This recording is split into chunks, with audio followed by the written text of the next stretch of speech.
Bismillahirrahmanirrahim. Assalamualaikum warahmatullahi wabarakatuh.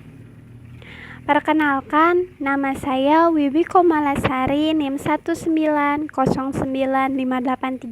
Saya dari kelas 4C PGSD. Saya akan menyelesaikan tugas ujian tengah semester saya yang diampu oleh Bapak Dr. Haji Agus Muharam MPD dan Ibu Wina Mustika Ati SPD MPD. Saya akan menjelaskan karakter inovasi pendidikan. Karakter inovasi pendidikan menurut Everett M. Rogers tahun 1993 pada halaman 14-16 mengemukakan bahwa karakter inovasi yang dapat mempengaruhi cepat atau lambatnya penerimaan inovasi adalah keuntungan relatif, kompatibel, kompleksitas, trialabilitas dapat diamati. Sedangkan menurut Jalman tahun 1973 halaman 32-50 mengatakan bahwa suatu inovasi dapat merupakan kombinasi dari berbagai macam atribut-atribut.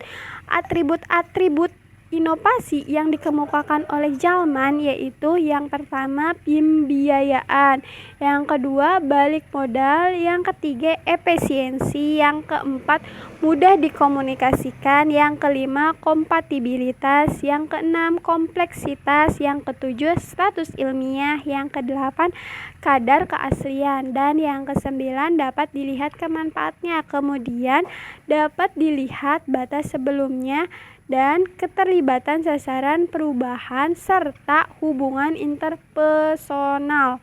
Yang ke-13 yaitu kepentingan umum atau kepentingan pribadi. Nah, yang terakhir ini adalah penyuluh inovasi.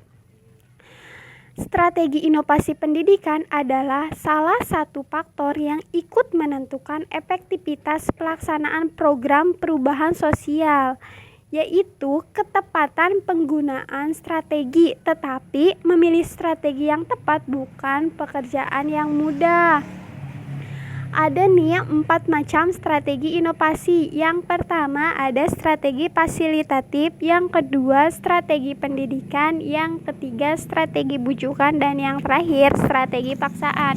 4 macam strategi ini sangat berhubungan satu sama lain, di mana strategi fasilitatif adalah pemerintah memodali atau menyediakan fasilitas-fasilitas yang perlu diadakan, seperti fasilitas yang ada di sekolah. Apakah sekolah itu butuh meja, apakah sekolah itu butuh bangku baru, dan sebagainya.